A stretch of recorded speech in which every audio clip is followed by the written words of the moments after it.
A Farewell to Arms by Ernest Hemingway.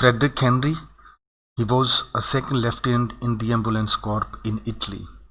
He was a friend of Rinaldi, and Rinaldi was an Italian surgeon in Henry's unit.